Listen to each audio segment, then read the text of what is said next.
Right, and I'm Kate Murphy for the record, and we are supportive of community-based foster care as a model. We've been very impressed with what's happened in Region 3B under Wayne Carson's leadership, and we believe that this model could be very effective across the state of Texas.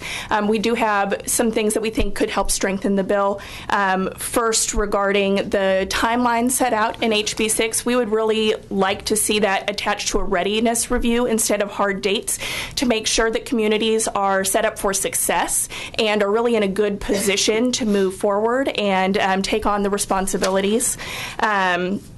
Second, we'd like to see a little bit more guidance in the bill on the community engagement oversight group, who's going to be included, who should be included, or maybe who may be included.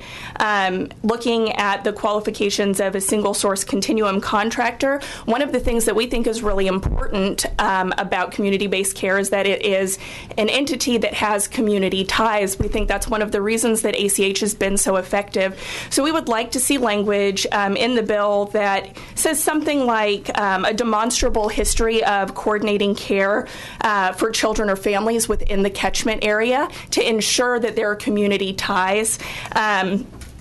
We also noted that the SECCs are or must be capable of providing case management services. There's been a lot of discussion about that transfer of case management, and we'd certainly be happy to talk through some of that with you. I'm a lawyer. I'm happy to talk through some of the conflicts of interest pieces, some of the court pieces. I'm not going to focus on that in my testimony today because it's a lot to delve into, but I will say that with that, I don't think it can be accomplished effectively through a straight resource transfer.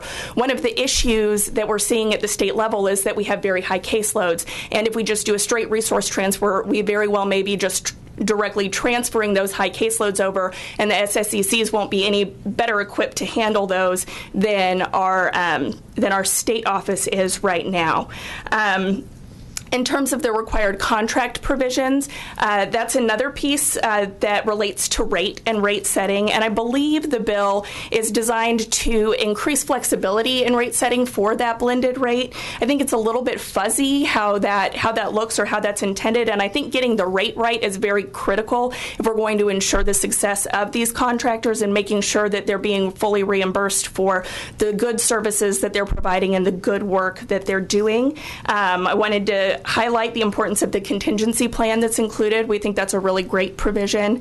And we also believe that the contract compliance division is very critical. We'd like to see that fleshed out a little bit more. We'd be happy to work with you on that.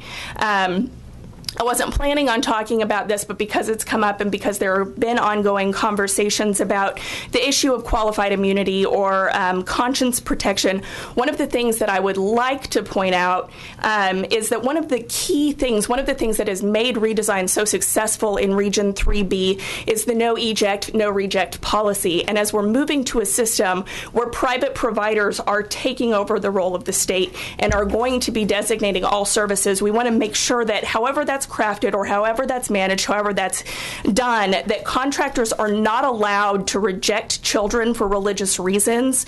The goal for the foster care system has to be the best interest of that kid, and we have to make sure that any language that's included along those lines will not allow an SSCC to exclude kids for religious reasons. And I think that's all I got for you today. I'm happy to take any questions.